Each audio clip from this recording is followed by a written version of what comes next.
So, as most of you are already aware, TJ Dillashaw has been flagged by USADA.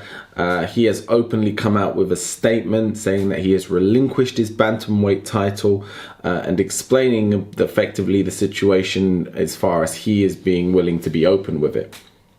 The New York Athletic Commission has also put in a 1-year suspension and a $10,000 fine. USADA, of course, is now going to go through its due process to figure out exactly who's to blame, if it was intentional, and then due process will be taken from there. A couple of interesting takeaways from this.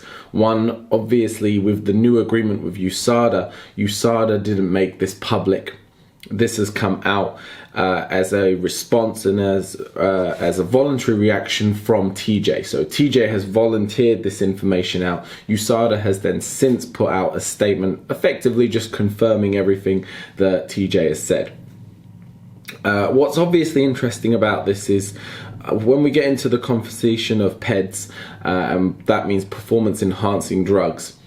We need to understand that that covers a very wide category of things. So people like to say things like he's on the juice or he's taking steroids.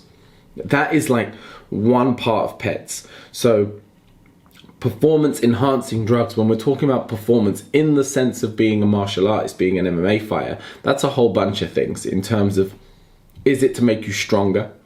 Is it to make you have increased stamina? Is it to help with the weight cut or with weight gain?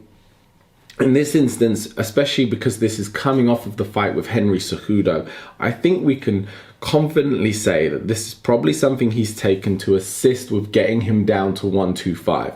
You got to think that at 135 where he fights, he is already shredded, so ripped to pieces.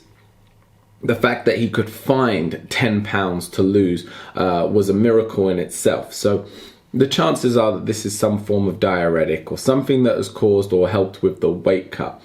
Really unfortunate for TJ because it's tarnished his entire career, because the vast majority of people, the second they hear that you've been flagged, it's you're a steroid abusing junkie and everything you've done gets wiped.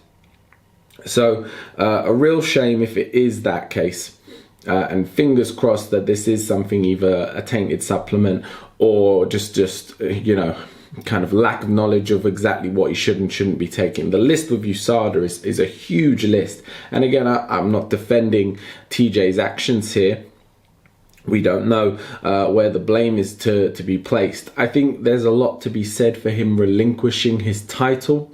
You know, and I'd like to think that an innocent man, if you genuinely believed it, regardless of, you know, I know he's put it down to respect for the division, but that title he worked very hard for. He put a lot of energy into getting into where he is, that position that he's held. So to just kind of step away from that, for me, it kind of looks like the actions of a guilty man. It might just be that he is doing the honourable thing and stepping aside and letting the division move forward. But to do that so quickly and so instantly off of a finding like this, I find it quite interesting. So I guess time will tell. We'll have to see how this all plays out. It's really interesting in terms of where the flyweight division is going to go now. And of course, it opens the bantamweight division up for a little bit of progress. So this year should be really interesting for those lower weight categories. We'll see what happens, and we'll see what happens with TJ. Regardless of all of this, as a lot of people have proclaimed, it's a real shame for TJ. Not only does it tarnish his reputation, but it affects his ability over the next few years to earn money and to do what he loves and support his family. So, you know, we wish him all the best either way. Fingers crossed that this is all just a misunderstanding or some kind of mistake in terms of what they've actually found, and that everything moves forward. But one way or the other, it looks like we're going to have a new bantamweight champion.